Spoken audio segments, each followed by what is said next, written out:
네, 안녕하세요. 여러분들 저번 시간에 우리 7장의 안전요구 및 투약에 대한 수업을 진행을 했었었죠. 그래서 오늘은 거기에 이어서 감염관리 간호에 대해서 수업을 진행하도록 하겠습니다. 자, 일단 교재를 보시고요. 첫 번째 나온 게 감염관리 간호의 무균법에 대해서 나오고 있네요. 그래서 무균법에 대한 것을 전반적인 우리 균에 대해서 이제 살펴보도록 하고 각각 균의 특징 보도록 하고요. 그런 다음에 이제 우리 되게 중요하죠. 내과적 무균법과 외과적 무균법의 차이와 또 내과적 무균법이 적용되는 우리 간호 처치들이 어떤 것들이 있는지, 외과적 무균법이 적용되는 그런 일련의 치료들이 어떤 것들이 있는지 이제 이런 것들을 다 살펴보도록 하겠습니다. 자, 감염관리간호 무균법, 세균에 대해서 먼저 보도록 할게요. 우리 이 지구상에는 수많은 병원체들이 존재를 합니다. 여러분들 세균도 있고 뭐 바이러스도 있고 진균도 있고 여러 가지 원생동물이라고 하죠. 원충류 같은 것들도 있고 뭐 여러 가지가 있어요. 근데 이제 여러분들 조금 여러분들은 잘 아시겠지만 일반인들은 흔하지 않은 세균 바이러스는 다 알잖아요. 그런데 뭐 예를 들면 리케치아라든가 뭐 매독의 또 원인균이 되는 스피로헤타라든가 또 이런 것들은 또 생소하기도 하죠. 근데 여러분들 꼭 알아둬야 되는 거는 우리 간호학에서 우리가 시험에 나오는 국가고시에 나오는 중요한 병원체 중에서는 세균 꼭 알아두셔야 되고요. 그다음에 바이러스 꼭 알아두셔야 되고 리케치아도 세균과 바이러스의 중간 단계입니다. 그래서 여러분들 그거까지는 숙지를 해 두시기를 바라면서 세균을 좀 보도록 할게요. 세균은 우리가 모양에 따라서 구분을 좀 합니다. 그래서 어떻게 구분을 하냐면은 구균, 그다음에 간균, 그다음에 나선균 이렇게 구분을 하죠. 구균이라고 하는 건 말 그대로 동그랗게 생겼어요. 이렇게 공 모양으로. 간균은 이렇게 막대기 모양으로 생겼습니다. 나선균은 이렇게 나선형으로 S자 모양으로 생겼어요. 그래서 대표적으로 우리가 구균에 해당되는 게 뭐냐면 좀 친절하게 구자가 붙어줘요. 그래서 용혈성 연쇄상 구균, 뭐 포도상 구균, 뭐 이렇게 뭐 요즘에는 구균이라고 안 하고 또 알균이라고 하더라고요. 포도상 알균 뭐 이렇게 얘기하기도 해요. 또는 장구균 뭐 이렇게 부르기도 해요. 그래서 구자가 붙어준 그런 균들이 다 이제 여기에 해당이 돼요. 대표적으로 좀 써볼까요? 포도상 구균, 그다음에 장구균 뭐 이런 구자가 붙어져 있는 것 또는 임균. 임질의 원인균이죠. 성병이죠. 그다음에 폐렴균. 폐렴구균이라고 합니다. 네. 네. 이런 것들이 대표적인 구균에 해당이 되고요. 간균은 우리 대표적으로 결핵균이 해당이 돼요. 결핵균. 그렇죠? 네. 그거 이외에도 한센병 있죠. 나균이라고 하는 한센병. 이런 것들이 해당이 되고요. 그리고 대표적으로 이제 나선균에 해당되는 게 콜레라균. 이런 것들이 있습니다. 그래서 우리가 모양에 따라서 이렇게 구균, 간균, 나선균 이렇게 나눈다라는 거 여러분들이 알아두시면 될 거고요. 그 다음에 세포 친화성에 따른 분류를 보시면 우리가 세포 친화성이 아니라 산소 친화성에 따른 분류로 구분을 한다면은 우리 산소와 친환균이 있고 산소를 굉장히 싫어하는 균이 있죠. 산소를 아주 좋아하는 균은 뭐라고 하죠? 호기성균이라고 하죠. 호기성균. 그리고 산소를 싫어하는 균을 우리가 뭐라고 하나요? 혐기성균 이렇게 얘기를 하죠. 그래서 호기성균은 어떨 공기 중에 굉장히 생존력이 뛰어나겠죠. 그래서 어때요? 공기 전파를 주로 하겠죠. 여러분들 공기 전파하는 질환들 잘 알잖아요. 대표적으로 결핵이라든가 인플루엔자라든가 또는 뭐 감기라든가 뭐 홍역도 그렇고 여러 가지 바이러스성 질환에도 호기성균들이 굉장히 많죠. 공기를 되게 좋아한다 이런 뜻입니다. 대표적으로 한 적어볼까요? 결핵. 뭐 인플루엔자 이런 거 해당되겠죠. 네. 그다음에 혐기성균이라고 하는 공기를 되게 싫어해. 그리고 공기 중에 노출이 되면은 생존력이 떨어지는 균이에요. 대표적으로 뭐가 있을까요? 토양이 병원소인 균이 있습니다. 파상풍. 또 굉장히 공기를 싫어하기 때문에 아주 밀폐된 통조림 같은 데 서식을 잘하는 균이 있어요. 바로 뭘까요? 미용 재료로 많이 쓰이는 게 있죠. 뭔가요? 갸름한 턱을 유지하기 위해서 성형외과에서 많이 쓰는 균이 있죠. 바로 보툴리누스 균이라고 하는 보톡스의 원료죠. 보툴리누스균. 또 가스 궤저균. 이런 것들이 바로 공기를 싫어한다. 혐자예요. 혐오하다 혐자. 그래서 혐기성균이라고 얘기를 합니다. 자, 그다음에 그람 음성균, 양성균이 있어요.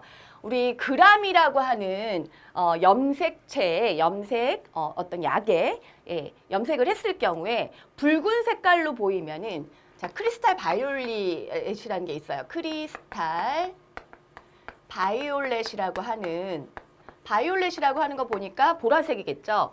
그래서 요런 염색약에다가 염색을 했을 때 붉은 색깔을 보여요. 붉은 색깔을 보이면 이건 우리가 음성이라고 얘기해요. 그래서 그람 음성이라고 얘기를 합니다. 네. 그다음에 보라색을 보이면 반응을 한 거죠. 그래서 이런 걸 갖다 우리가 양성이라고 얘기해서 그람 양성균이라고 얘기를 합니다. 네. 그래서 그러면 그람 음성균과 양성균의 차이는 무엇이냐? 물론 염색법에 따라서 염색을 했을 경우에 반응에 따라서 우리가 음성균하고 양성균하고 나누는데 세포벽의 차이예요. 얘는 세포벽이 얇아요. 음성균은 세포벽이 얇다. 양성균은 세포벽이 두껍다. 네, 세포의 차이겠죠? 이 균들의 세포의 차이입니다. 그래서 대표적으로 그람 음성균인 거 간단하게 보면은 유산균이라든가, 네, 또는 포도상 구균이라든가, 또는 보툴리누스균, 네, 이런 것들이 이제 여기에 해당이 된다라고 보시면 되고, 그래서 세포벽이 얇은 음성균에는 어떤 것들이 있는지 한번 종류를 간단히 보면은 대장균 이 여기 해당이 되고요. 그다음에 농농균, 여러분들 슈도모나스균이라고 굉장히 무서운 균 있죠. 그다음에 뭐 살모넬라균, 그다음에 뭐 헤모필루스 인플루엔자 HIV라고 그래요. HIV라고 하는데 헤모필루스 인플루엔자 이런 것들이 여기에 해당이 되고요. 그 다음에 그람 양성균은 대표적으로 유산균, 그 다음에 보툴리누스균, 그 다음에 포도상 구균, 다 열거하지는 못했지만 이 정도에 해당이 된다라고 여러분들이 알아두시면 좋겠어요. 안티 같은 것들 보면은 그람 음성균에 효과적이다, 그람 양성균에 효과적이다 이런 것들 여러분들이 보실 수가 있으실 거예요. 그거의 차이는 아까 말씀드렸듯이 세포벽의 얇고 두꺼운 차이구나. 그람 음성균에는 대표적으로 대장균, 농농균, 살모넬라는 굉장히 많이 여름철에 식중독균으로도 많이 유명하잖아요. 그렇죠? 그다음에 헤모필루스 인플루엔자균이나 아니면 양성균에는 유산균, 보툴리누스, 포도상구균 대표적으로 이런 것들이 있구나. 이것보다도 훨씬 많습니다. 그런데 여러분들 간단하게 이렇게 알아보도록 할게요. 그래서 자, 우리가 세균을 먼저 봤어요. 세균은 모양이 다른 분류와 우리가 산소 친화성에 따라서 혐기성, 호기성 나눠봤고 그람이라는 그람 염색법에 의해서 우리가 그람 양성균이냐 그람 음성균이냐 이렇게 나눠봤는데 붉은 색깔로 보이게 되면 염색이 되면 그람 음성균이다. 또 보라 색깔로 크리스탈 바이올렛이라고 하는 염색약에 보라 색깔로 양성이 되면 반응을 한다는 얘기잖아요. 그래서 이거는 그람 양성균이다라고 얘기를 했습니다. 세균은 우리가 멸균을 꼭 하지 않아도 소독만 해도 네, 세균은 우리가 균을 사멸을 시킬 수가 있겠죠. 그런데 바이러스는 어떨까요? 바이러스는 좀 까다로워요, 여러분들. 그래서 바이러스를 좀 볼 건데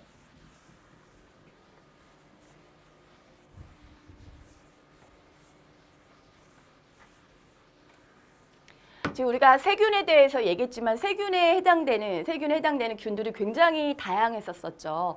근데 되게 많아. 이 지구상에는 사실은 너무도 많은 세균이 있고 또 그거에 대해서 요즘에 자꾸 생기는 변종 세균들도 있고 뭐 슈퍼박테리아도 있고 자꾸 자기 보호색을 바꿔서 자꾸 변종 그런 세균들도 있고 합니다. 바이러스도 굉장히 많죠. 그런데 우리가 이제 정확하게 알아둬야 될 거는 세균과 바이러스를 구분을 하실 수 있어야 되는데 지금 간단하게 제가 세균은 소독을 해도 사멸을 시킬 수 있다라고 얘기를 했어요. 단 어떨 때 아포가 없는 균일 때 아포 형성균은 제외라고 얘기했습니다.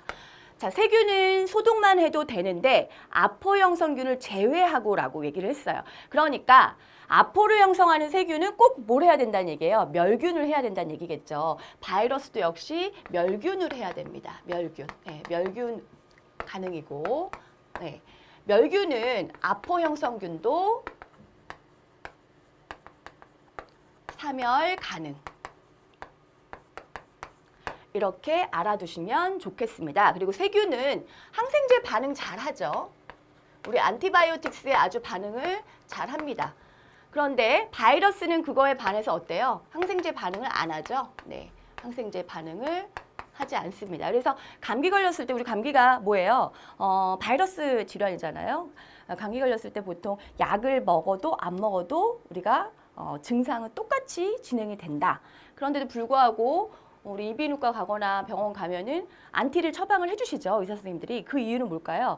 바이러스 질환이긴 하지만 세균성 합병증이 생길까 봐 그거에 대한 항생제를 처방을 해주는 거겠죠. 근데 원래 바이러스는 뭐라고요? 항생제에 반응을 하지 않습니다. 어떤 것도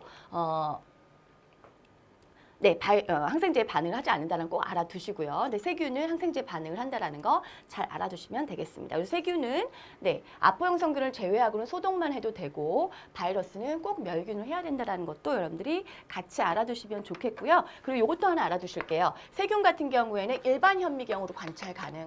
일반 현미경 관찰 가능. 얘는 전자현미경만 사용해서 관찰을 할 수가 있습니다. 그래서 일반 현미경으로 바이러스를 보고자 했을 경우에는 볼 수가 없다는 얘기겠죠. 그래서 여러분들 이 차이를 좀 잘 알아두시면 좋겠고요. 또 바이러스는 너무 작아서 우리가 조직을 여과함으로 여과성 병원체라고도 해요.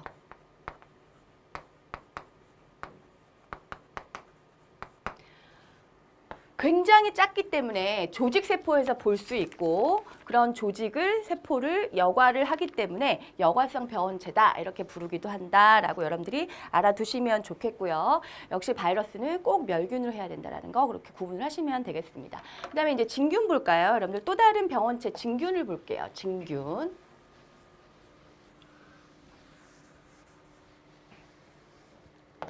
진균은 우리 곰팡이균 대표적으로 효모균, 곰팡이균 이렇게 있는데 대표적으로 여러분들 무좀이라든가 이런 거 있고 또 여성들 잘 걸리는 우리 아동간호학의 엄마가 칸디다 질염에 걸리면 우리 아기가 신생아가 태어나면서 입안에 하얀 우유 찌꺼기처럼 생기는 그래서 우유를 잘 빨지 못하고 통증을 느껴 하는 이른바 뭐라 그랬죠? 아구창이라 그랬죠? 아구창이 생긴다라고 얘기했는데 그 균이 바로 곰팡이균입니다. 그래서 무좀이라든가 칸디다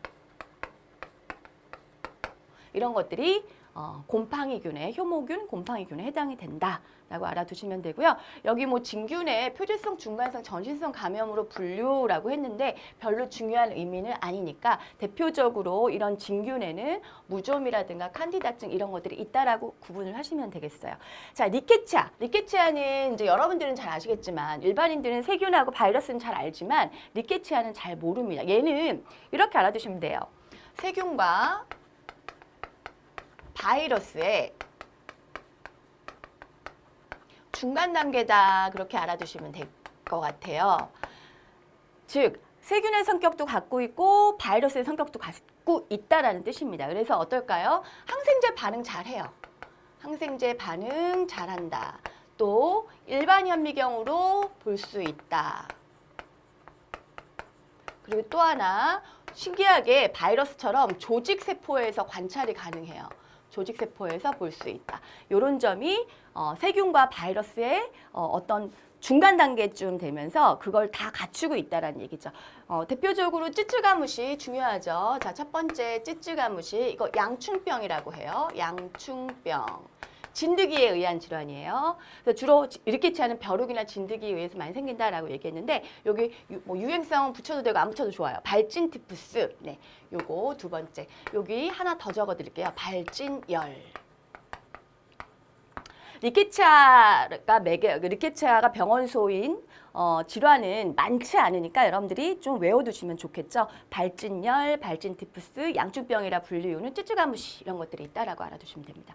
그다음 원충류예요. 단일세포에서 최하의 동물, 최하위 동물이다라고 얘기했는데 대표적으로 이제 트리코모나스, 네 이런 것들이 바로 이제 원충이죠. 트리코모나스 같은 경우에는 질염으로 여성들에게 되게 많이 생기는 흔히 뭐 제3의 성병이다 뭐 이렇게 불리우기도 합니다. 그래서 트리코모나스 질염이 대표적인 원충류에 해당되는 질병이다라고 알아두시면 좋겠고요. 그 다음에 여러분들 이거 너무 중요하죠. MRSA하고 VRE를 조금 공부를 좀 하셔야 될 것 같은데 자, 우리 이제 교재에는 보시면은 따로 플러스 원이라고 해서 박스에 적혀져 있을 거예요. 교재에 있을 거예요. 그래서 첫 번째 MRSA하고 VRE를 좀 볼게요. MRSA, VRE 얘네들을 다 우리가 뭐라고 할까요? 바로 다약제 내성균이라고 합니다. 다약제 내성균 이게 뭘까요? 우리 책에 보면 한동안 효과적이었던 항생제가 더 이상 반응하지 않는 것 한참 이슈화 됐기도 해요. 슈퍼박테리아라고도 부르죠. 무서운 균이에요. 왜 무서울까? 항생제 내성이 생겨서 항생제 반응을 하지 않죠. 그래서 메치실린이라고 하는 꽤 강한 항생제 메치실린 레지스턴스 스테필로코커스 길어요. 아우레우스. 아 길다. 메치실린 레지스턴트 여기 빠졌네. 레지스턴트 스테필로코커스 아우레우스예요. 즉 뭐냐면 메치실린이라고 하는 항생제에 레지스턴스가 왜 R자가 붙으면 보통 저항한다 이런 뜻이죠. 저항을 하는 스테필로코커스 아우레우스예요. 황색 포도상 구균이라는 얘기입니다. 그러니까 즉 뭐예요? 메치실린을 쓸 수 없다는 얘기겠죠. 그럼 메치실린보다 약한 항생제도 못 쓰겠죠. 왜? 약발 안 받으니까. 그렇죠? 그래서 쓸 게 없는 거예요. 약을 쓸 게 없는 거예요. 그래서 이런 균이 만약에 병원에 돌고 있다. 뭐 주관자실에 이런 뭐 박테리아가 돌고 있다. 이러면 굉장히 비상이고 병원 인증평가 많이 하잖아요. 병원 인증평가에서 감염관리 측면에서 굉장히 등급도 깎이고 굉장히 심각한 그런 균이에요. 그리고 VRE는 방코마이신이에요. 방코마이신 똑같아. 레지스턴트 엔테로코커스. 자, 우리가 코커스가 붙으면 구균, 아까 공자 이렇게 공처럼 생겼다. 그래서 구자가 붙으면 구균이다라고 얘기했죠. 예, 코커스. 스테필로코커스 아우레우스 황색 포도상 구균, 엔테로코커스 하면 장구균. 어떤 장구균? 방코마이신에 저항을 하는 엔테로코커스 장구균이다 이런 뜻이에요. 그래서 이거는 또 뭐예요? 방코마이신에 저항을 한다는 뜻이죠. 그래서 이런 균들이 생기게 되면은 굉장히 문제가 많습니다. 왜? 항생제를 자유롭게 쓸 수가 없기 때문에 항생제에 굉장히 민감하지 못하기 때문에 어떤 또 다른 항생제를 써야 되다 보니까 치료에 제한이 많이 생기겠죠. 그래서 이런 거는 미연에 이제 예방을 해야 되겠죠. 그래서 제일 중요한 거는 뭐냐면 항생제 오남용 하지 말아야 되고, 그렇죠? 오남용 하지 말아야 되고, 네, 오용도 안 되고 남용도 안 되겠죠. 그리고 항생제를 쓸 때는 어떻게? 반드시 균배양 검사를 해야 돼. 네, 균배양 검사. 환자가 일단 ICU에서 열이 난다 그러면 어떤 걸 제일 먼저 하나요? 제일 먼저 객담 검사를 하죠. 왜? 침습적인 벤틸레이터를 달고 있다라든가 이제 그런 것 때문에 제일 많이 생기는 게 폐렴이잖아요. 그래서 폐렴을 우리가 확인하기 위해서는 어떤 균이 나왔는지 확인하기 위해서는 객담을 채취를 해서 멸균 쪽으로 채취를 해서 객담 배양 검사를 해야 되겠죠. 그러면 딱 어떤 균이 나왔어. 그러면 거기에 딱 막 녹농균이 나올 수도 있고 뭐 폐렴 구균이 나올 수도 있고 아니면 결핵균이 나올 수도 있어요. 몰라요, 이거는. 그러면 거기에 맞춰서 우리가 항생제를 써야지 무턱대고 아무 항생제를 쓸 수가 없다는 얘기죠. 그래서 우리가 꼭 균배양 검사가 필요하고 뭐 예를 들면 UTI도 많이 생겨요. ICU에서 여러분들. 유리나리 트랙트 인펙션이죠. 그래서 요배양 검사도 많이 합니다. 그래서 폴리를 다 달고 있기 때문에 환자분들이 그래서 또 비뇨기계 감염도 많이 생겨요. 그래서 그것도 소변을 저번 시간에 검사에 대해서 얘기를 했을 거예요. 소변을 멸균적으로 채취를 해서 이 사람의 그 어떤 균이 자라는지 그 비뇨기계 쪽에 어떤 균이 자라는지 확인을 하고 그거에 맞는 배양 검사를 꼭 해서 죽중률 높게 거기에 해당되는 균을 죽일 수 있는 항생제를 써야지 불필요하게 항생제를 남용해서는 안 된다는 거죠. 그래서 선생님이 병원에 있을 때 선생님 정말 옛날에 병원 다녔었는데 그때도 그런 거에 대한 중요성이 굉장히 강조될 때였어요. 그래서 시프로베이라는 항생제가 있어요. 사이프로플락신이라고 하는 약이 있는데 그 약을 쓰려면은 반드시 배양 검사 결과가 딱 나와야 되고 그거를 가지고 누구에게 가야 되냐면 감염내과 교수님의 도장을 꽝꽝 받아와야지 그땐 저희는 좀 아날로그 디지털이 아니라 다 아날로그 시대였기 때문에 이렇게 전자차트라든가 OCS가 이렇게 일반화되어 있지 않을 때였어요. 그래서 직접 그거를 사인을 받아와야지만 그 시프로베이라고 하는 그런 항생제를 쓸 수가 있는 시절이 있었습니다. 근데 그때부터도 꽤 옛날인데 그때부터도 항생제를 쓰는 거에 대한 그렇게 제한이 있었습니다. 그래서 슈퍼박테리아는 굉장히 문제가 되고 있고요. 병원에서 감염관리 측면에서도 굉장히 중요하다는 건 꼭 알아두셔야 되고요. 그러니까 어떻게 오남용하면 안 되겠죠. 균 배양 검사를 꼭 하고 그거에 맞는 균을 써야 된다는 거, 맞는 항생제를 써야 된다는 게 되게 중요하고요. 그리고 막상 막지 못했어요. 이 균이 갖고 있는 환자가 생겼다. 이럴 경우는 어떻게 반드시 격리해야 되겠죠. 너무 중요하죠. 격리. 그래서 어떻게 환자들끼리 모아놔야 되겠죠. MRSA가 있는 환자랑 VR이가 있는 환자를 같이 모아두면 안 되겠고 MRSA를 갖고 있는 환자들은 MRSA끼리, 그렇죠? VR이 균이 나온 사람들은 VR이 균을 갖고 있는 환자들끼리. 그리고 코호트 격리라고 하죠. 이거를 그 병실에는 누구만 왔다 갔다 할 수 있게 담당 간호사가 다른 병실에 가지 말고 그 병실에만 갈 수 있도록 이렇게 하는 걸 갖다 우리가 코호트 격리라고 하는데 이제 그런 노력들이 필요하다. 그렇게 알아두시고 손 씻기 너무 중요하죠. 손 씻기. 손 씻기는 너무 중요하죠. 네, 가장 기본이죠. 감염 예방의 첫걸음이라고 할 수 있는 게 바로 손 씻기죠. 그래서 이렇게 여러분들 VR이 MRSA까지 좀 정리를 해두시면 좋겠고요. 그 다음에 이제 중요한 정말 임상에서 우리 간호중지에서는 이게 중요하죠. 내과적 무균법이냐 외과적 무균법이냐 이게 정말 중요합니다. 그래서 여러분들 내과적 무균법이라고 하는 거는 말 그대로 격리가 해당되고 또 역격리가 해당돼요. 병동에서 시행되는 무균법이다. 이렇게 알아두시면 되고요. 소독에 가까워요. 소독과 멸균을 구분을 하시라고 그랬죠. 소독에 가깝다. 이렇게 알아두시면 돼요. 그럼 외과적 무균수는 뒤에서 다시 얘기하겠지만 지금 바로 비교를 해드릴게요. 어떨까요?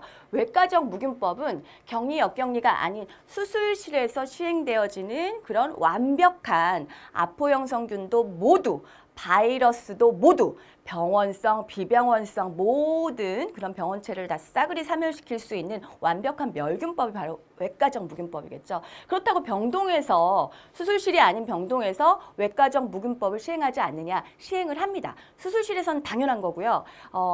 병동에서도 완벽하게 외과적 무균법이 시행되어야 되는 처치들이 있어요. 간호술기들이 있어요. 대표적으로 뭘까요? 침습적인 처치는 다 해당돼. 침습적이라는 게 뭐예요? 뭔가 살을 뚫고 뭐 천자를 한다라든가 아니면 소변줄을 꼽는다라든가 아니면 주사를 놓는다라든가 이런 것들이 다 우리가 침습적인 처치다라고 얘기를 했는데 한치의 균도 허용치 않습니다. 그래서 그런 병동에서 시행되어지는 것 중에도 외과적 무균술이 적용되어져야 되는 것들이 있다. 완벽한 멸균이다. 그렇게 비교를 하시면 되고요. 다시 얘기를 할게요. 일단 내과적 무균법은 뭐예요? 병동에서 주로 시행되어지는 격리와 역격리가 해당이 됩니다. 그리고 소독의 개념에 해당이 된다라고 여러분들이 보시면 되는데 자, 그러면 격리와 역격리 차이가 뭘까요? 격리와 역격리. 여러분들 우리 격리와 역격리를 구분을 해놓은 게 책의 교재에 있을까요? 제가 일단은 우리 교재에도 있기는 해요. 뒤에서 이제 배우긴 할 건데 간단하게 얘기를 할게요. 미리 얘기를 할게요.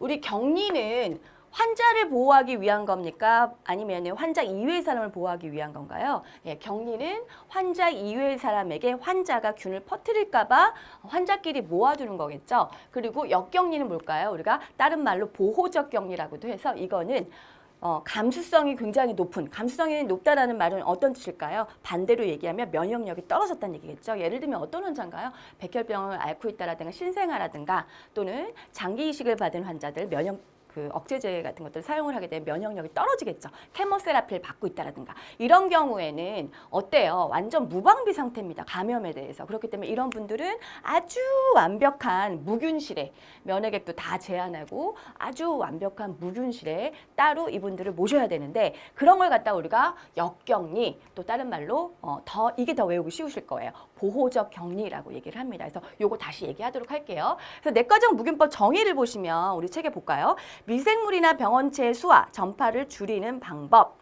청결 기법, 멸균 기법이 아니다. 아니고 뭐라고 얘기를 했나요? 청결 기법이다라고 얘기를 했어요. 클리닝 개념이다. 이렇게 알아두시면 되고요. 손 씻기가 나왔어요. 손 씻기가 나왔는데 이제 손 씻기에서 우리가 손끝을 위로 하느냐 아래로 하느냐가 내외과가 우리가 구분이 되죠. 내과적 무균법에서는 네, 소독제를 이용해서 흐르는 물에 30초 이상 그리고 손끝은 위로 아래로 바로 아래로죠. 네. 네, 요거 되게 중요하죠. 손끝을 아래로 한다라는 거를 여러분들이 꼭 기억을 하셔야 됩니다. 자, 그래서 여러분들 왜 병원에 실습하실 때도 실습하실 때 약간 특수 파트라서 수술실에서 실습을 해보신 학생들은 아실 거예요. 우리 스크럽 너스들이 있고 이제 수술방에는 스크럽하는 바로 그 이제 무균 간호사라고 하죠. 직접 수술에 참여하는 스크럽 선생님들이나 아니면 집도의 오퍼레이터 선생님들은 수술에 직접 참여하시는 분들은 손을 거의 되게 오랫동안 장시간은 아니지만 되게 몇 분 이상 네, 투자를 해서 손을 굉장히 네, 거의 이 전바까지 계속 닦죠. 그 소를 이용해서 막 닦아요. 닦고 난 다음에 손끝을 어떻게 합니까? 보통 보면 수술실 복도에 보면은 이러고 오는 경우 많을 거예요. 그래서 손을 이렇게 너무 이렇게 올려도 안 되고 너무 낮춰도 안 되고 보통 가슴선에서 이렇게 손을 올리고 옵니다. 그러니까 뭐예요? 손끝을 올리고 온다는 얘기죠. 이건 뭐예요? 외과적 무균술에서 시행되어지는 손 씻기 방법인데 우리 보통 병동에서 간호사들이 손을 이렇게 올리고 다니는 경우는 못 보셨죠. 그거는 내과적 손 씻기가 적용이 돼야 되겠죠. 병동에서는. 그래서 병동에서는 보통 손끝을 그냥 아래로 하고 보통 30초 정도를 손소독제를 이용해서 흐르는 물에 깨끗이 닦으면 됩니다. 그래서 그 손 씻기 방법이 다르다는 거 꼭 알아두시고요. 자, 그리고 종류 중요해요. 여러분들 요거 되게 중요해요. 내과적 무균법이 시행되어지는 우리 처치, 간호 처치 무엇이 있을까? 지금 여러분들 이렇게 그냥 구분을 하시면 될 것 같아요. 아까 제가 외과적 무균법이 적용되어지는 거는 완벽하게 멸균술이 적용되어지는 건데 제가 대표적으로 뭘 얘기했냐면은 침습적인 처치, 주사 뭐 이런 것들이 다 해당이 된다라고 얘기했는데 내과적 무균법에 해당이 되는 거는 소독만 해도 되는 것들인데 보통 소화기와 관련된 어떤 중재들, 처치들이 많아요. 대표적으로 뭐가 있냐면은 비위관, L튜브죠. 비위관 삽입이라든가 또는 또 뭐가 있을까요? 뭐 위내시경, 뭐 장루, 이거 인공항문이죠. 콜로스토미 얘기하는 거예요. 인공항문. 네, 이거 관리. 뭐 이거 관리라고 하는 거는 뭐예요? 교환도 해당되겠고 세척 뭐 이런 거 다 해당되겠죠. 그다음에 또 중요한 거 뭐 있어요? 에네마죠. 관장. 네. 네, 이런 것들이에요. 그래서 이런 것들은 다 그냥 우리가 내과적 무균법만 적용을 해도 된다라고 여러분들이 알아두시면 되겠고요. 그러니까 주로 소화기와 관련된 것들이다 그렇게 알아두시면 되겠죠. 그다음에 외과적 무균법 구분해서 우리 잘 알아두셔야 되겠죠. 그럼 외과적 무균법은 어떤 것들이 있을까?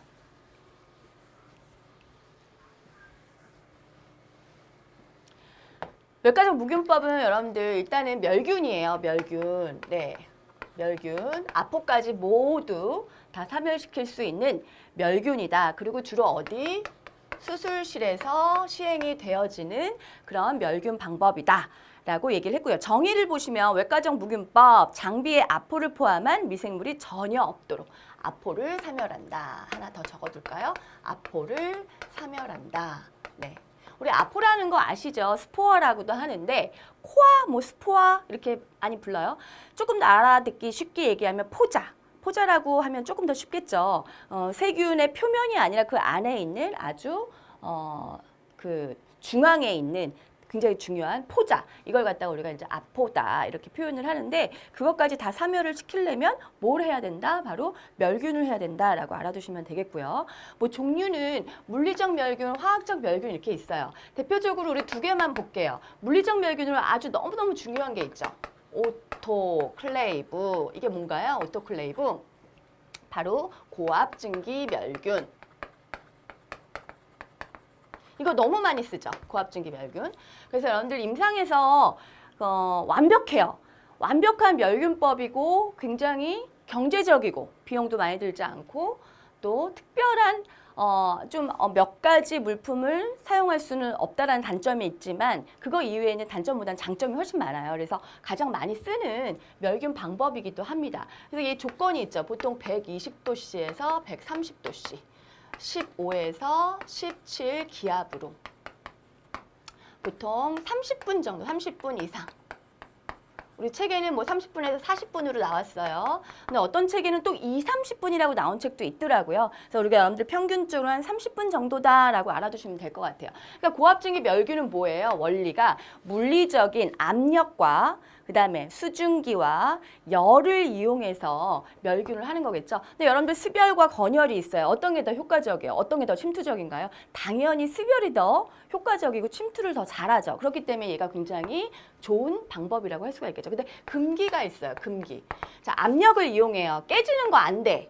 내시경 같은 거 안 됩니다. 뭐 유리 이런 거 안 돼. 열을 이용하죠. 고무 안 돼요. 수증기 이용하죠. 종이 제품 안 돼. 알겠죠? 그리고 물과 기름은 따로 놀죠. 그래서 물이 침투가 돼야지 멸균이 되는데 기름류 안 돼요. 오일류 안 돼. 뭐 예를 들면 바셀린이라든가 뭐 이런 것들은 적용이 안 된다라는 거죠. 화학적 멸균 대표적으로 이오가스. 네. 에틸렌 옥사이드예요. 에틸렌 옥사이드. 이오가스예요.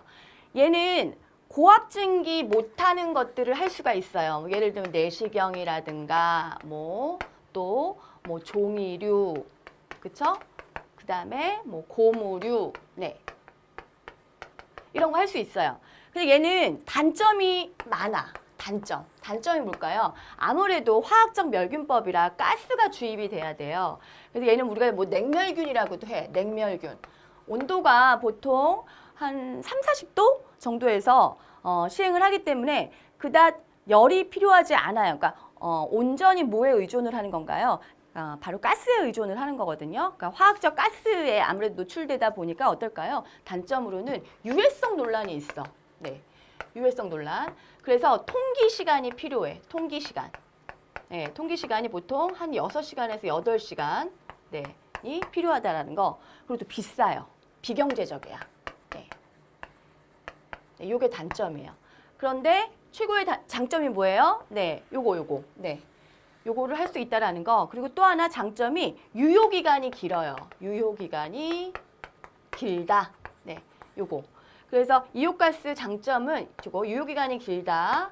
그 다음에 요거 고압증기 멸균 못하는 얘네들을 할 수 있다라는 거 장점이고 단점은 뭐예요? 유해성 논란, 통기시간 필요한 거, 비경제적인 거, 비싼 거. 요런 게 단점이 될 수가 있겠죠. 그래서 여러분들 아주 양대산맥이에요. 멸균 방법에서 물리적인 오토클레이브랑 화학적인 에틸렌 옥사이드 가스 멸균법이랑 얘네가 거의 양대산맥이라고 보시면 돼요. 그래서 임상에서 보면은 가장 많이 쓰는 멸균법이니까 여러분들 장단점이라든가 원리 이런 것들을 좀 숙지를 해두시면 좋을 것 같습니다. 그래서 이제 멸균법 봤어요. 우리 외과적 무균법이 멸균이다라고 제가 익히 설명을 했죠. 그래서 아포까지 사멸하고 바이러스까지 모두 죽일 수 있는 그런 멸균의 종류 2가지 본 거예요. 양대산맥으로. 그 다음에 방법 볼게요. 외과적 무균법의 그러면 방법.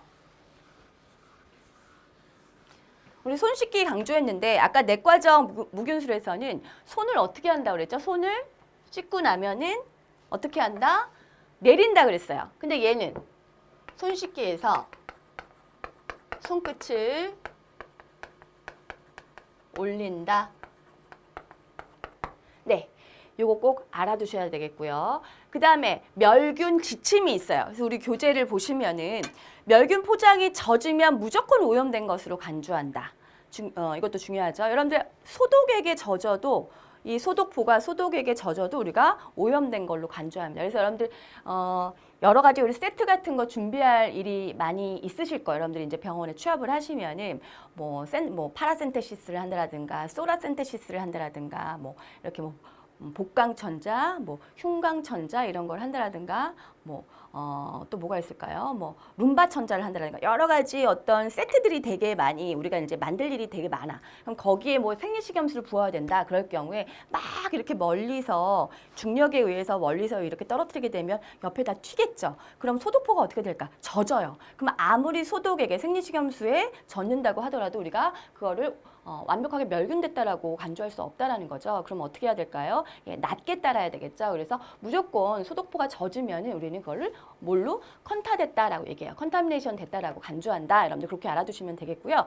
그리고 멸균 유효기 기간이 지나면 더 오염된 것으로 간주라고 얘기했는데 당연하죠. 대표적으로 여러분들 고압진기 멸균은 우리 유효기간이 12일 정도 됩니다. 2주 정도 돼요. 14일 정도 됩니다. 그러니까 2주 정도 됩니다. 그래서 그 기간이 지나면 우리가 오픈을 하지 않았다고 하더라도 쓰면 안 되겠죠. 그래서 유효기간 꼭 확인하는 거 굉장히 중요하죠. 대신에 에틸렌 옥사이드 같은 경우는 유효기간이 좀 길다라고 얘기를 했죠. 근데 길다고 하더라도 포장이 돼 있거든요. 보통 그 이옥가스는 아무리 길다고 하더라도 한 2, 3년 정도 되는 것들도 있고 그래요. 그렇다고 하더라도 지금 2019년이죠. 2015년 거 써서는 안 되겠죠. 그렇죠? 그래서 멸균 날짜, 유효 날짜 꼭 확인을 해야 되겠고요. 그리고 우리가 포를 폈을 때 소독포를 폈을 때 가장자리에 이렇게 늘어지는 거, 가장자리는 우리가 오염된 걸로 간주한다. 그렇게 알아두시고 우리 책에는 또 친절하게 멸균 영역 바깥에서 2.5cm 이내의 가장자리는 오염지대로 간주라고 써놨네요. 그래서 어쨌든 여러분들 가장자리는 뭐 몇 cm 이내 이런 게 그렇게 중요한 의미는 없어요. 그러니까 가장자리는 우리가 오염된 것으로 간주한다라고 알아두시고 우리 멸균 영역이 있어. 우리가 약속한 어디서부터 어디까지일까요? 바로 허리 위예요. 허리 위. 허리 아래는 우리가 오염된 영역으로 간주해요. 그럼 허리 위에서 가슴 위까지는 또 오염된 걸로 간주해요. 그래서 허리 위에서 가슴까지 딱 요 부분이에요. 그래서 손을 들 때 이렇게 들죠. 그래서 허리와 가슴 사이를 우리가 멸균 영역으로 간주를 합니다. 그래서 허리 아래로 내려가면 안 된다. 그것도 꼭 알아두시면 되겠고요. 공기 중에 오래 노출되는 것도 우리가 오염된 걸로 간주한다. 그렇게 알아두시면 되고요. 아까도 얘기했지만 되게 중요한 거는 손끝이 항상 위로 향한다는 거. 어떤 거? 외과적 무균술은 손끝이 항상 위로 향한다라는 거를 꼭 알아두셔야 되겠습니다. 그리고 여러분 간단하게 우리가 포셉, 롱포셉 다루는 방법을 여러분들이 잘 알고 계시죠? 롱포셉에 포셉자에 롱포셉이 꽂혀져 있어요. 꽂혀져 있을 때 항상 어떻게 해야 되나요? 끝이 아래로 유지를 해야 되고 포셉을 뺐을 때 포셉의 가장자리 그 포셉자에 그 포셉통이죠. 거기에 닿으면 안 되고 항상 맞물린 상태로 꺼내야 되고 그리고 몇 시간 동안만 멸균 상태를 유지하나요? 우리 롱포셉은 딱 24시간만 멸균 상태를 유지를 합니다. 그래서 24시간이 지나면 누가 보든 그거를 멸균을 해야 된다라는 의미로 거꾸로 꽂아놔요. 자, 몇 시간 멸균 상태? 롱포셉은 24시간을 멸균 상태로 유지하고 24시간이 지나면은 그거를 거꾸로 꽂아서 누구든 그거를 바꿀 수 있도록 교체할 수 있도록 한다라는 끝이 항상 아래로 가야 된다라는 거 그것도 여러분들 같이 알아두시면 좋겠고요. 그럼 외과적 무균법을 시행하는 적용하는 것들이 뭐가 있을까요? 외과적 무균법 적용. 외과적 무균법 적용. 자, 첫 번째 아까 침습적인 치료. 침습적 치료. 예를 들면 뭐예요? 천자 같은 거. 이런 거죠. 기타 등등. 그다음 두 번째 또 뭐가 있냐면은 이거 너무 중요해요. 도뇨관. 인공도뇨. 인공도뇨니까 뭐에 해당이 되나요? 어떤 게 해당이 되나요? 넬라톤, 폴리카테터 다 해당되겠죠? 인공도뇨. 그다음에 세 번째가 바로 뭐냐면은 너무 중요하죠? 인젝션 모두 해당됩니다. 인젝션. 주사. 인젝션 모두 해당되죠? 그래서 어때요? IV, IM, SC, ID 다 모든 주사가 다 여기에 해당이 된다라는 거 꼭 알아두시고, 그거 이외에도 여러 가지 뭐 어떤 검사, 시술을 하기 위해서 카테터를 삽입을 했다라든가 이런 것도 다 우리가 침습적 치료에 해당이 됩니다. 그래서 대표적으로 요거 아까 관장은 내과적 무균술, 도뇨는 외과적 무균술, 그다음에 인젝션 주사는 모두 외과적 무균술에 해당이 된다. 그리고 수술실에서는 모두 수술실에서는 모두 외과적 무균법이 적용된다라고 여러분들이 알아두시면 되겠습니다. 그래서 우리 교재에 고압증기 멸균하고 이옥가스도 밑에 또 따로 정리가 돼서 나오죠. 요거 아까 제가 다 설명을 했습니다. 그래서 여러분들이 그거 다 같이 보시면 되겠습니다. 그다음에 이제 우리 책에 감염성 질환의 5단계 해갖고 나오는데, 우리 감염성 질환 병원체가 우리 몸에 침범을 했어요. 침범을 하면은 총 5단계로 거쳐서 균들이 활동을 하죠. 잠복기는 균이 막 들어왔을 때요. 그래서 이때는 어떨까? 증상이 나타나지 않아. 네, 증상이 나타나지 않아요. 하지만 전파는 시키겠죠. 네, 전파는 오케이. 그러니까 어때요? 관리가 되게 어렵겠죠, 잠복기는. 그리고 전조기는 증상이 일어나긴 하지만 어떻대요? 비특이적 증상이 일어난다. 지금 뭐냐면 특이적 증상이 아니라 굉장히 뭐랄까요? 좀 에이티피컬하게 아주 전형적인 증상이 일어나지 않는다라는 얘기예요. 전조기 때는. 그다음에 이제 급성기 때는 굉장히 감염된 조직과 기관이 영향을 받아서 증상이 심해진대요. 증상이 심해진다. 네, 증상이 굉장히 심해져. 네, 심해진다. 그 다음에 이제 회복기, 소실기를 거쳐서 증상이 좀 호전되면서 이제 건강을 회복하게 되는 단계죠. 그래서 이거는 여러분들이 그냥 상식적으로 보시면 될 것 같습니다. 네. 그다음에 이제 병원체 전파 방법을 볼게요. 그렇다면 우리가 이런 병원체를 관리를 하려면 일단 전파 방법을 알아야 됩니다, 여러분들. 그렇죠? 자, 예를 들면 여러분들 예를 들면은 예전에 조류독감이 한참 유행할 때가 있었어요. 그렇죠? 조류독감, 신종플루, 뭐 메르스, 얘네들 다 특징이 뭔가요? 공통점이 다 공기 전파를 한다는 점이죠. 공기 전파, 비말 전파. 뭐 그걸 굳이 또 이거를 공기 전파는 어떻고 비말 전파는 어떻고 굳이 나누는 학자들도 있지만 비슷하죠. 다 뭐예요? 호흡기로 들어오죠. 그래서 이런 신종플루도 그렇고 또는 뭐 조류독감도 그랬었고, 메르스, 또 옛날에 뭐 사스라는 그런 질환도 있었고, 하여튼 질병관리본부에서 굉장히 건강 홍보를 하면서 헬스 프로모션을 하면서 막 이렇게 국민들에게 건강에 대한 어떤 보건교육도 하고 강조를 할 때 보면은 대부분이 호흡기 질환이 굉장히 많습니다. 왜 그런가요? 호흡기 질환은 어떻기 때문에 그래요? 전파가 너무 잘 되죠. 우리 한 공간에 있기만 해도 감기 같은 경우 금방 전염이 될 수가 있겠죠. 왜? 내가 면역력이 낮다면. 물론 면역력이 높으면은 괜찮아요. 예, 숙주가 굉장히 면역력이 강하다면 괜찮지만, 숙주가 만약에 면역력이 굉장히 떨어져 있고 감수성이 높은 상태면은 별거 아닌 감기도 막 걸릴 수 있다는 얘기예요. 근데 어떤 조작이 필요 없어. 어떤 조작 없이, 중재 없이도 그냥 걸려요. 그렇기 때문에 호흡기 질환은 굉장히 무섭죠. 그리고 호흡기라는 것 자체가 어때요? 굉장히 위험하잖아요. 그렇죠? 그래서 호흡기 증상은 자칫 잘못하면은 사망으로까지 이어질 수 있는 굉장히 치명적이야. 그래서 이렇게 보면은 질병관리본부에서 건강 홍보를 하는 그렇게 이슈가 됐던 모든 질환들을 보면요, 굉장히 대부분이 이제 호흡기 질환들이 굉장히 많습니다. 근데 예전에 제가 선생님이 좀 얘기를 하나 해드릴게요. 예전에 조류독감이 한참 유행했을 때 여러분들은 닭을 안 드셨겠죠, 그렇죠? 네, 사람들이 그때 닭 먹으면 죽는 줄 알았어요. 그랬겠죠, 당연히. 조류독감. 그러니까. 근데 사실은 먹어도 괜찮아요. 왜? 우리가 닭이라고 하는 건 치킨 우리 시켜서 먹을 때 치킨이라고 하는 게 조리 과정이 어떻습니까?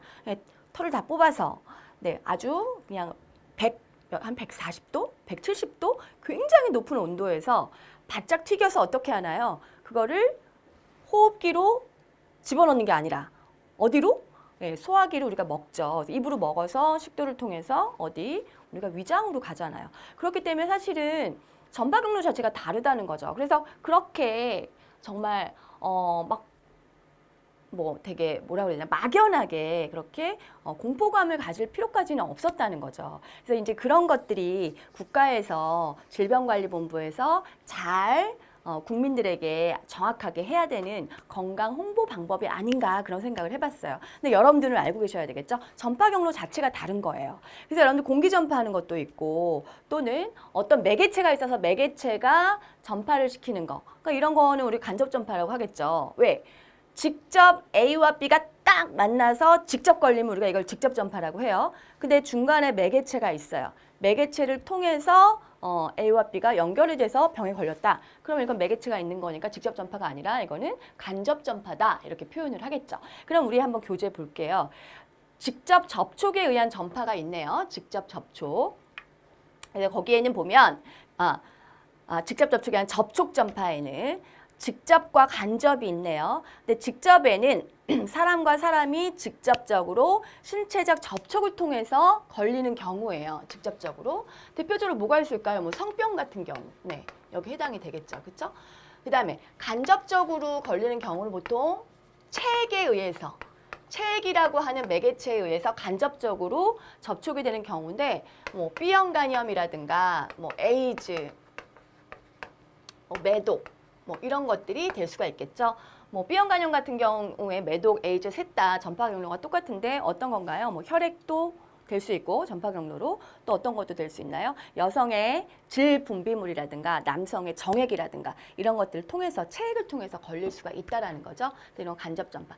비말하고 공기 전파를 이렇게 5마이크로미터 이상이면 비말, 또 5마이크로미터 이하의 비말액이 물방울이나 먼지 입자에 붙어서 1m 이상 갈 때를 우리가 공기 전파 이렇게 구분을 해놨거든요. 그래서 여러분들 그거 그냥 참고만 하시면 되고요. 대표적으로 비말 전파에는 감기라든가 이런 것들이 있고요.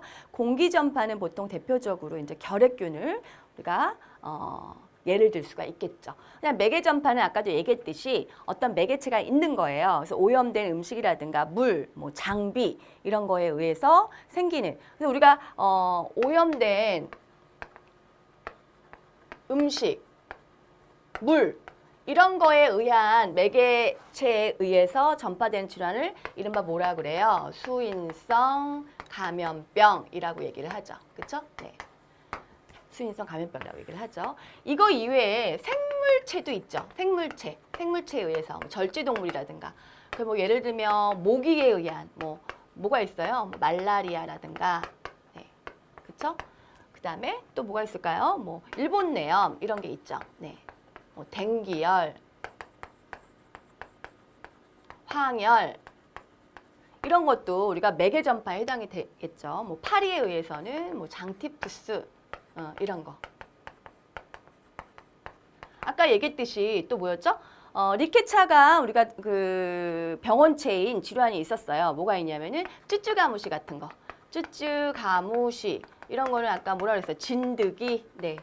이런 것들은 네, 매개체가 다 뭐예요? 네, 어떤 생물체예요. 네, 절지동물 이런 생물체에 의한 거기 때문에 우리가 매개 전파에는 이렇게 생명이 없는 오염된 음식이나 물, 장비 이런 것들도 있지만 생명체, 생명이 있는 어떤 곤충에 의해서도 전파가 될 수 있다라는 걸 여러분들이 알아주시면 되겠죠. 그다음에 이제 병원서 관리 방법은 뭐 너무너무 중요하죠. 제일 중요한 건 이제 손 씻기 중요하고, 그렇죠? 아무리 강조해도 모자라지 않아요. 그다음에 마스크 뭐 이런 거 해당이 되겠고요. 그리고 적절한 격리법 이런 것들이 굉장히 중요하겠죠. 그다음에 이제 표준 예방 조치, 표준 예방 조치. 그렇다면 우리 의료인뿐만이 아니라 일반인들도 이런 감염에 대해서 어떻게 조치를 취해야 되느냐라고 한다면 뭐 너무 아주 상식적인 얘기예요. 그래서 우리 교재 보시면 마스크와 보안경, 안면 가리개, 뭐 가운 착용하는 거, 뭐 장갑 끼는 거 이런 것들 굉장히 중요하고 오염된 물건을 만졌다 그러면 반드시 네, 다른 걸 만질 경우에는 장갑을 벗던가 네, 새로 교환을 하든가 해야 되겠죠. 그래서 이런 거는 굉장히 상식적인 얘기라서 여러분들이 읽어보시면 알 것 같고요. 뭐니 해도 또 손 씻기가 가장 중요하다는 것도 같이 강조해서 알아두시면 되겠습니다. 여러분들 교차 감염 중요해요. 교차 감염. 교차 감염이라고 하는 거는 되게 중요한 게 의료진의 손에 의해서 전파가 돼요. 의료진의 손에 의해. 어떻게? A라는 환자의 균이 누구에게? B라는 환자에게 옮기는 거. 이걸 갖다가 우리가 교차 감염이라고 얘기를 합니다. 여기 되게 중요하죠. 의료진의 손에 의해. 그러니까 뭐가 강조되겠어요? 또 한 번 강조해야 되겠네요. 손 씻기. 그쵸? 손 씻기가 굉장히 중요하다라고 알아두시면 되고요. 그래서 교차 감염이라고 하는 거는 한 환자 병원균이 다른 환자에게 옮겨지는 거예요. 그래서 결핵 환자 균이 장염 환자에게 옮겨지는 거야. 예를 들면 뭐 또 장염 환자균이 결핵 환자에 옮겨진다라든가. 아까 무서운 MRSA 얘기했는데 MRSA 그 균이 A라는 환자, B라는 환자한테만 있었는데 CD 환자는 죄다 퍼졌어. 뭐 이런 것들 다 교차 감염이 되겠죠. 대부분이 뭐냐면은 의료진의 손에 의해서 감염이 됩니다. 그러니까 굉장히 중요하겠죠. 감염 관리에 손 씻기는 너무너무 중요합니다. 그다음에 이제 역격리, 격리와 역격리. 볼 거예요. 마지막으로 격리와 역격리. 아까 간단하게 설명을 했어요. 격리와 역격리에 대해서 간단하게 설명을 했는데 자세히 좀 볼게요. 일단 격리는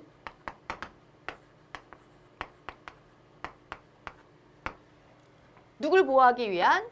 환자 이외의 사람을 보호. 그래서 같은 질환끼리 한 병실, 같은 질환끼리 같은 병실.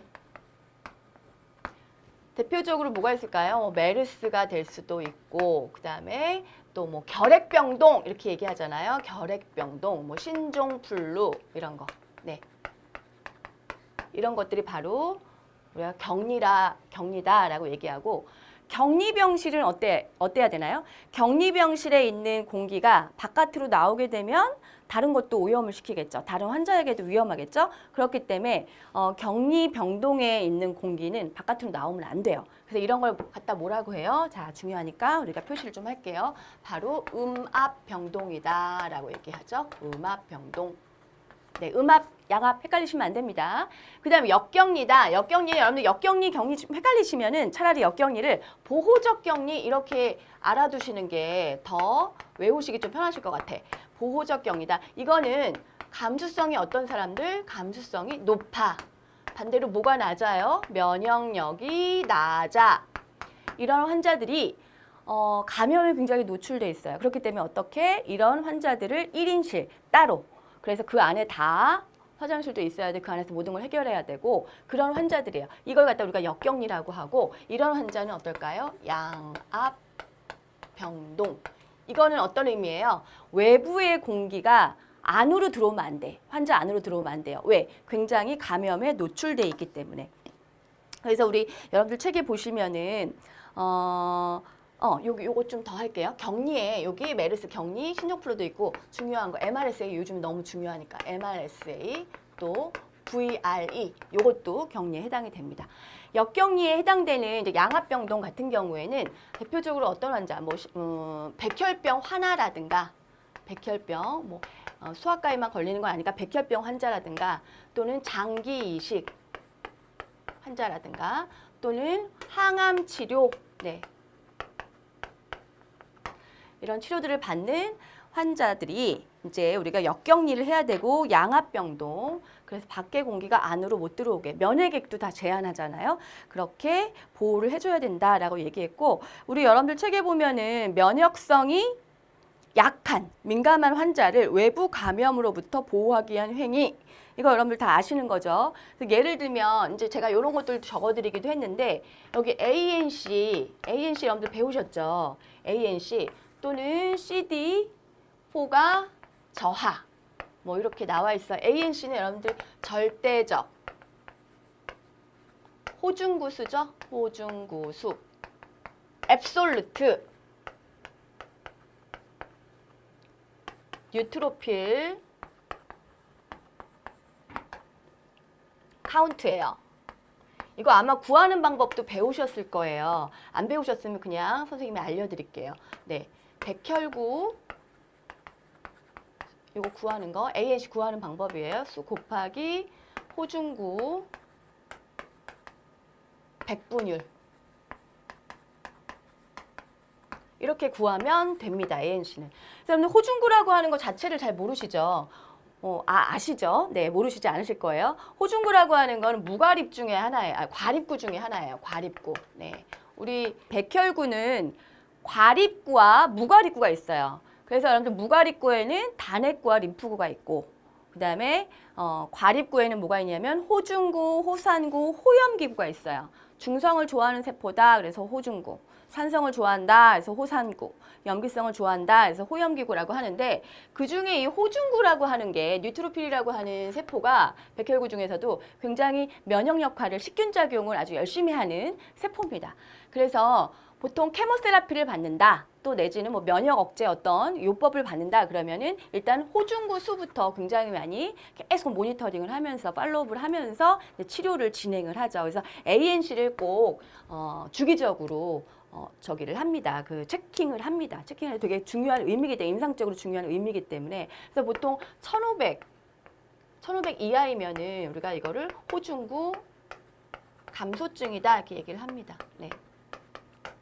물론 1000 이하면 너무 낮은 거겠죠. 그래서 1500 이하면 우리가 호중구 감소증이다라고 얘기를 합니다. 그래서 ANC, 앱솔루트 뉴트로필 카운트라고 해서 절대적 호중구 수인데 요거 계산하는 것도 좀 알아두시고 참고로 알아두시고요. 이게 낮은 이유는 뭐겠어요? 케모세라피를 받는다든가 어떤 면역 억제 요법을 받는다라든가 이럴 경우에 이제 요 수치가 떨어지겠죠. 그래서 항암 치료 받는 환자들 요거를 굉장히 계속 팔로우업을 한다라는 거 알아두시면 되고 이런 환자는 당연히 뭐 해야 돼? 예, 양압병동에 역격리를 해야 되겠죠. 그다음에 이제 CD4라고 하는 거 비슷한 얘기인데 CD4도 면역 세포 표면에 있는 당 단백질이에요. 그래서 이것도 만약에 떨어졌다라는 의미는 지금 면역력이 굉장히 무방비 상태라는 얘기거든요. 그래서 이게 떨어지는 경우도 역시 면역 억제, 장기 이식 받아서 면역 억제제를 투여를 한다라든가 아니면 어떤 질환, 예를 들면 에이즈, 후천성 면역 결핍증이 걸렸다라든가 이럴 경우에 이게 저하되는 양상을 보이죠. 그래서 이런 환자들, 뭐 백혈병 환자, 뭐 다 거의 일맥상통하는 얘기들이에요. 이런 환자들은 다 어디 역격리를 위해서 양압병동에 입원을 시켜야 한다라고 여러분들이 알아두시면 되겠습니다. 그래서 전반적으로 오늘 감염 관리에 대해서 한번 쭉 살펴봤습니다.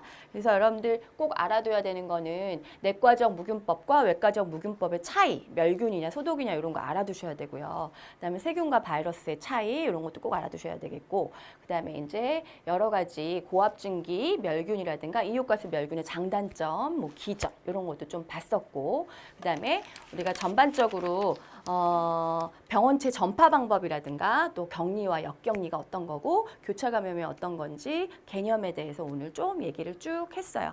자, 그래서 여러분들 구분을 좀 잘 하시고 이미 다 배우셨고 공부를 다 하신 내용일 거예요. 그래서 만약에 미진하다라고 생각하시는 분들은 조금 더 복습을 하시면 될 것 같고요. 다 이미 알고 계신 학생들은 확인하는 의미에서 오늘 시간을 활용하시면 되겠습니다. 여러분 수고 많으셨습니다.